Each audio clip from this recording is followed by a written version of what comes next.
Welcome back to the Big Lad Podcast. Today's episode is all about backing yourself, what that means, why it's important, and how to do it. For me personally, I've had quite a lot of messages over social media over the years that I come across pretty confident, and I would say now I am, but it's not always been that way. When I was younger, I was maybe a bit shy in social situations. Maybe when I first started work, I was also a little bit shy. It's something that you've got to work on. It doesn't just come naturally to some. Maybe it does. But for me personally, I really had to work on it and push myself out of my comfort zone to get better at being confident in certain situations. So, first of all, backing yourself is so essential. No one else is going to do the work for you. No one's coming to save you. If you don't believe in yourself, then why should anyone else? It's got to come within. Like I was saying, you've got to step out of that comfort zone, make that comfort zone even bigger each time in order to grow as a person and an individual. There's a great quote by Tim Ferriss, which is, "The greatest risk is not taking one." So if you stay within your comfort zone, you don't take those risks, there's no real opportunity for you to then grow, to become a better individual and to progress generally in life. Confidence is a very attractive trait to have, not just from a sexual point of view, but in terms of friendships, business, work. Confidence is going to get you further in life than not being confident. It's not a bad thing to be. Now, there's obviously a difference between confidence and arrogance, and it's that difference between like a quiet self-belief and actually being cocky. There's ways around doing it. So it depends on how you act, how you come across to other people. If you're constantly sort of bragging about yourself, that's not necessarily confidence. It can come across arrogance. And one thing that I would say is a very good thing to do is a personality test. I've done plenty over the years of work, and I do tend to stay the same sort of person. But the best one that I've done, I think it was a Myers-Briggs one. And I've also done one called 21 Personalities, which is free. You just literally type that into Google. You can do it for free. It takes maybe 10, 15 minutes to fill everything in, but it gives you a massive report at the end of it to say, this is what type of person you are, this is how you react in certain situations, these are your strengths, these are your weaknesses. And quite often it'll come out with, because I always score quite high on the confidence, it always mentions to be careful that it doesn't come across as arrogance, because to certain people it may, and then you might rub up people the wrong way in certain situations. So you just got to be careful that you don't cross that line of confidence into arrogance. Some examples of people that back themselves and won. Look at any entrepreneur, athlete, or any celebrity. They've took a risk at some point and backed themselves. And if they didn't, they probably wouldn't be where they are today.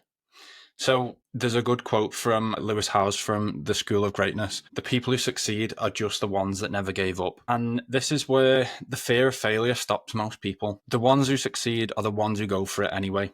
You're going to fail on the way. And it's about flipping those failures and learning from them, getting more from them. Quite often you will get more from failing than you do from winning. Because if you're constantly winning all the time, you're never really getting taught a lesson. You're just getting taught that maybe this works every now and again, and you just get through that next stage. But in terms of failure, you know that doesn't work. You know you need to change something. You can look at so many people, like the guy who made WD-40. That was actually the 40th iteration of that product. You look at KFC. I think there was around 101 recipes. I think it was 101.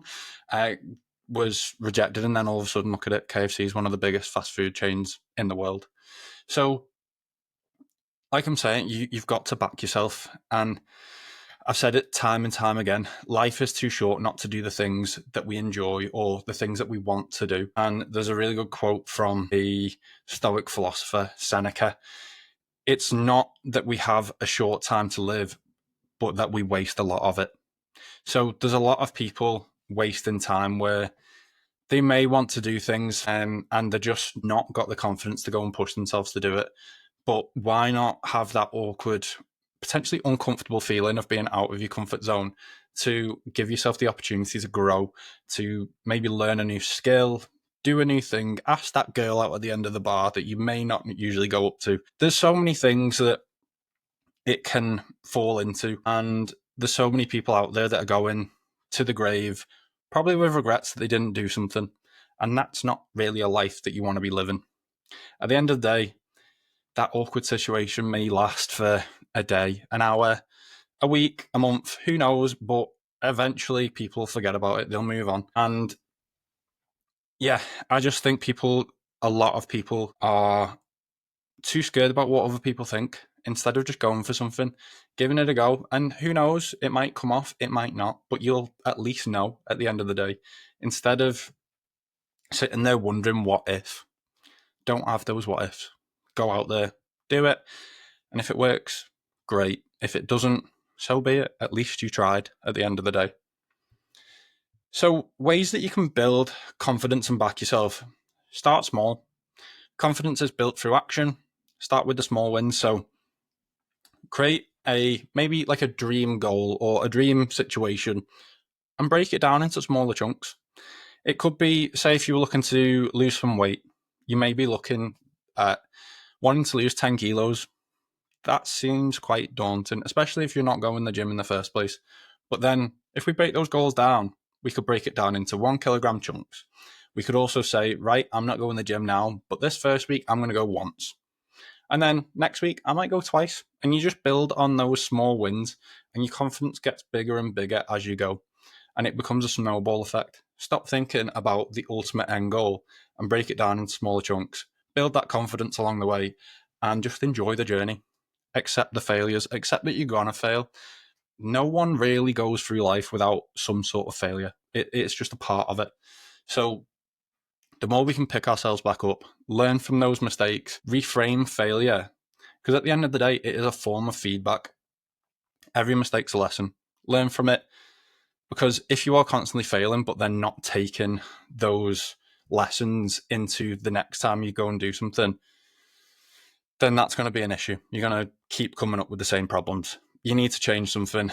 Don't expect different results from doing the same actions. Another quote, I've come on up with loads of quotes in this one. So a good one from Ep.65. If you want to improve, be content to be thought of foolish and stupid. So people are going to doubt you at times. Like when I started this podcast, people were like, why are you doing a podcast? No one's going to want to listen to that. Why did you start your fitness Instagram? What you're doing? At the time, it wasn't that big of a thing. And it was back in 2018 I started this. I actually started one even further back than that, where it was literally non-existent. But people are going to question you until it starts working. So don't worry about it. Like I'm saying, if you want to go do something, do it. Life is too short not to do the things that you enjoy. So don't let other people's thoughts and views hold you back. Because at the end of the day, it's usually those sorts of people that are too scared to do things themselves. In a way, it's a kind of jealousy and a bit of a protection mechanism for them, because quite often people don't want to see you do well. I've had more good feedback from people that I don't know, strangers on the internet, than I do closer friends. And that is going to be the way for quite a lot of people. So, saying that, surround yourself with the right people, cut out negativity, and find people who encourage you to grow as a human being and that point you in the right direction, that sometimes may turn around to you and say, I don't think that's right, in the right way. Don't just take criticism because someone thinks your idea is stupid. Sometimes it might be. Don't get me wrong. We all have stupid ideas, and we do need someone to sit there and go, no, that is stupid. But they're the sorts of people that you need around you that are going to pull you up on your flaws, that are going to tell you when you're doing well, that are going to push you and help you to go in that right direction. So it's all about taking calculated risks. Big moves require bold decisions. They should start with smart risks, not reckless ones. So it's all about taking those calculated risks. Think of the pros, think of the cons. I always, if there's a big decision to make, write down the pros and cons. Do the pros outweigh the cons? Sometimes it might and it might not. And you might still be inclined to go for it. And sometimes there are situations where you will sort of still go for it.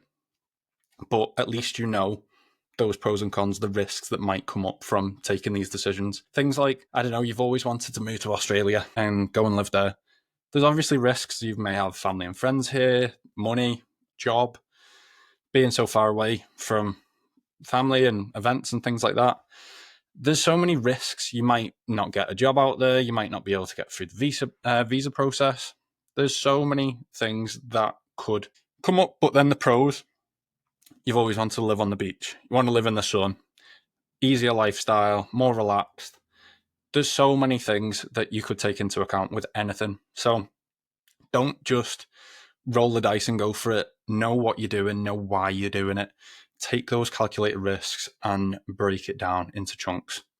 But then at the same time, own your choices. So if you back yourself, take responsibility for that outcome, good or bad. As I've said the whole podcast, not every decision is going to give you a good outcome, but own the bad ones, own the good ones, celebrate your successes. I'm personally not very good at doing that myself, to be quite honest. I've said this on a few episodes before. I kind of just expect myself to do well at things, and when I do, I don't celebrate the fact that I have actually done well. I don't know, it's a strange thing. I've not really got my head around why. I almost feel at times that it's not worth celebrating things, but for instance, I passed my Chartered Institute of Management Accountancy qualifications, CIMA, so I'm a qualified management accountant. It took me a while to get. It's a hard process. It's equivalent to a master's degree. It's not easy at all. And as a present, I got a bottle of expensive champagne that I'd always said that I wanted to try. And I passed this in, I think it was January last year. I didn't drink that bottle until I think it was November at the end of last year. It basically been sat on my desk every single day for about 9-10 months, and I decided to have it when I got my new job.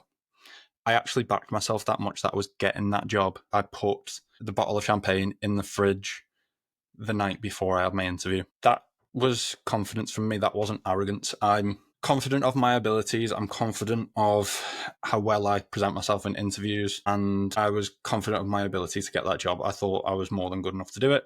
Backed myself, wanted to celebrate the fact that I was going to get that job, and I got it. So I thought, right, this is it. I'm going to celebrate because I don't do it often enough. I just sort of crack on and go right to the next thing, which is probably not a healthy thing to do, to be quite honest. It's something that, like I say, life is short. So celebrate anything. Celebrate as small or as big as you want, because there's no one out there that can tell you can't. So I've got a personal challenge for you guys listening. I want you to DM me, either that being at GW_fit or at the Big Lab Podcast on Instagram. One thing that you've been hesitating on, one thing that you've been a little bit worried about, not going for it. And I want you to take a small step towards it this week, or even a big step. And I want you to DM me on social media and tell me what you did and how you got around it. With that being said, I really look forward to hearing what you guys have got up to. Just remember, you are one decision away from a totally different life. And that rounds this podcast up.